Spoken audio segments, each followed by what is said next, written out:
The next test we're going to go over is the chi-square test of independence, as well as the chi-square test of homogeneity. These two are treated exactly the same on the calculator as well as StatCrunch. So there's some slight differences between the two. So we have a chi-square test of independence, which generally is looking at a single random sample from the population. Most often this is used for observational studies, and we're testing if the two variables are independent. So we have at least two categorical variables on each observation. The chi-square test of homogeneity, on the other hand, is looking at independent samples from different populations, or we can also have a random assignment to different treatments, and therefore it's most often used for experiment. This time we're testing if the different samples come from the same population. Same assumption as before, we need to have at least 5 for each expected count. This time we're looking at the cells in a two-way table or contingency table. And again, these two tests are virtually identical with slightly different hypotheses being tested. So first looking at these two hypotheses, and then we're going to jump into an example. For a chi-square test of independence, our null hypothesis is that the two variables are independent of one another, where the alternative is the two variables are not independent, or they are dependent or have a relationship. For the chi-square test of homogeneity, the null hypothesis is the true category proportions are the same for all populations of the treatment, and the alternative is the true category proportions are not the same. To calculate the test statistic, just like before with the goodness of fit test, we have our chi-square is the sum of the observed minus the expected square divided by the expected. But this time, since we're testing the independence, or again, test of homogeneity, we are gonna take these observed values from the table and the expected values by multiplying the row and the columns. So I'll show you that in the example. The other difference is that the degrees of freedom is the number of rows minus 1 times the number of columns minus 1. So slightly different calculation for that as well. So our first example, we're going to look at encouraging organ donation. So a researcher asked volunteer subjects to imagine they moved to a new state, applied for a driver's license, needed to decide whether or not to become an organ donor, and they created 3 different versions of the survey, each with a different donor strategy. Subjects were randomly assigned to one of these 3 types. Number 1 was opt out. The default option was to be an organ donor, and individuals had to opt out if they didn't want to. Opt in was the default option was not to be an organ donor, and you had to opt in. And the last one is neutral. There was no default option, and individuals had to choose. So first question over here, was this an experiment or an observational study?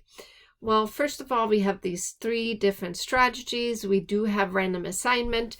All of those are typical for an experiment.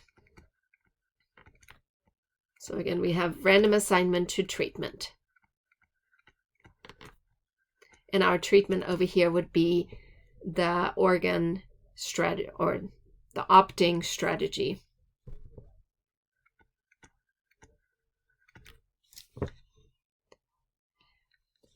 So over here we had no sort of pairing going on. Therefore, we can assume that we have independence between different people in our study. We are interested whether our donor strategy had an impact on whether a person wanted to be an organ donor.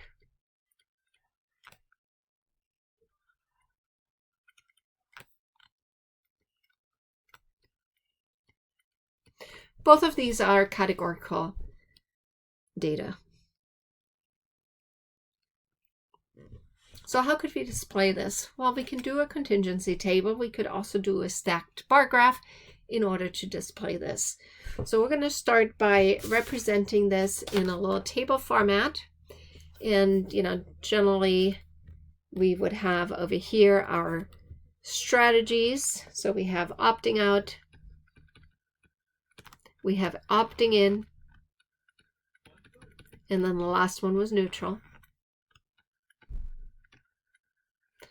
Up here we had yes, they chose to become an organ donor, and no, they chose not to. So in our first group we have 41 out of the 50 opt out, which leaves us 9 who said no. In our opt-in strategy we had 23 out of the 55, which left us with 32 no's. And then in our neutral group we had 44 out of 56, which left us with 12. So generally we would probably expect our opt-out to have the biggest group of organ donors, which we can see based on our table over here.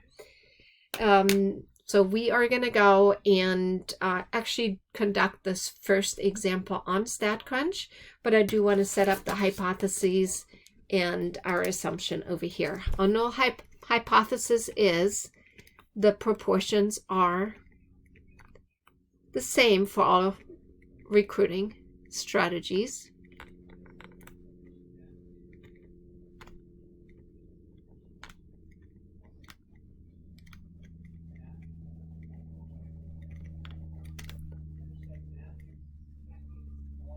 And our alternative is these proportions are not the same.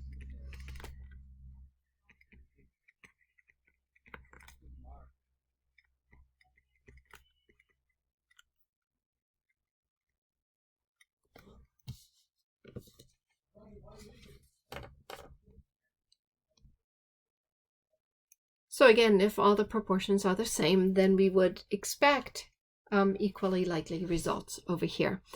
Since again, as mentioned before, we have an experiment over here. This is a chi-square test of homogeneity. So let me show you how to run this on StatCrunch. I have put in our two-way table or contingency table where I put the strategy into column 1. I put donors into column 2, no donors into column 3. And then we can go over, in order to run this chi-square goodness of fit or test of independence. Again, it's the same test. We actually have to go to stat tables contingency. And since I have it put into a contingency table with all the summary, I'm going to choose with summary here. So our columns are donor and no donor, so I have to do shift control in order to highlight both of them. My row label is the strategy. In addition to putting in my values, I can also put expected counts, and I can put contributions to the chi-square test. So we're going to go hit enter over here. So again, my numbers, it just relisted it in this table format for my opt-out, opt-in, neutral, donor, no donor, and it adds the totals for me. In addition, the values that are in parentheses, these are the expected values. So this is what I'm expecting. And again, because it is this chi-square test of homogeneity, which is very similar to the test of independence, we go back to what we learned in probability, where we said two variables or two outcomes are independent if the probability of A and B is equal to the probability of A times the probability of B. So what that means is if opting out and the donor strategy is independent, then the probability of opting out and being a donor would be equal to the probability of opting out times the probability of being a donor. So we take our row totals and our column totals and we multiply them and divide them by the grand total in order to get that expected value. So then the last thing we look at the very bottom over here, we get our chi-square test statistic, which is 24.284 rounded to 3 decimals, and our p-value is less than 0.0001. And therefore, we can see that there certainly is a difference between these strategies. So we would reject the null because our p-value is very low.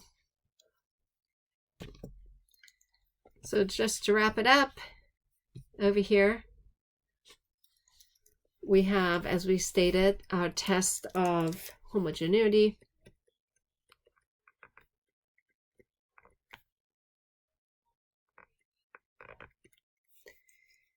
We had our chi-square test statistic, which is 24.284.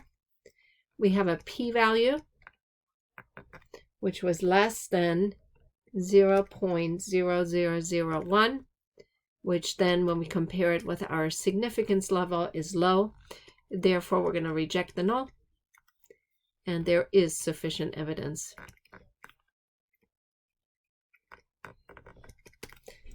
that the proportions are not the same.